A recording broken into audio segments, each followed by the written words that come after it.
আসসালামু আলাইকুম ওয়া রাহমাতুল্লাহ। সম্মানিত আমার পর্দার আড়ালের আম্মাজিরা, আমার ভাইয়েরা, আমার বন্ধুরা। আমি ২-৬টি কথা বলবো, হাদিস থেকে বলবো, কোরআন থেকে বলবো। নিজের মন গড়া কোনো কথা বলবো না। আপনারা খরগোশের কানের মতো কান দিয়ে কান খাড়া করে কথাগুলা শোনেন। আপনার একটা শক্ত সিদ্ধান্তই আপনাকে জান্নাতে নিতে পারে। আর একটা দুর্বল সিদ্ধান্ত আপনাকে জাহান্নামে দিতে পারে। তাহলে আমরা আমি যে কথাগুলা বলবো আপনারা মনোযোগ দিয়ে খরগোশের কানের মতো কানটা খাড়া করে কথাগুলো শুনুন। আমরা নেকের কাজ আজকে আমাদের স্লোগান হবে, আমরা নেকের কাজ আর ছাড়বো না, বদের কাজ আর করবো না। আল্লাহ রাব্বুল আলামিন আমাদেরকে যাতে তৌফিক দান করে। আমরা নেক বান্দা হব। কি বান্দা হব? নেক। আমরা নেক বান্দা হব। নেক বান্দা হতে হলে নেক বান্দার বৈশিষ্ট্য কি হতে হবে?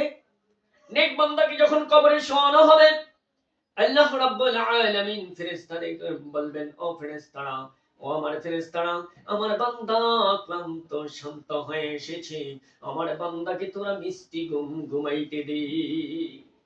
আমার বান্দা এমন ভাবে ঘুমাইবে, বাসর ঘরে দুলহান দুলহানে যেভাবে ঘুমায়, আমার বান্দা এভাবে ঘুমাবে। কিয়ামত যখন আরম্ভ হবে, আল্লাহ রাব্বুল আলামিন আল্লাহ বান্দাকে দেখে মিষ্টি মিষ্টি হাসবেন, বান্দাও আল্লাহকে দেখে মিষ্টি মিষ্টি হাসবেন।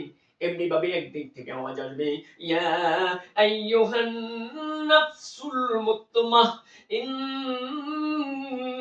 ইরজিই ইলা রাব্বিকি রাদিআতাম মারদিয়া ফাদখুলি ফি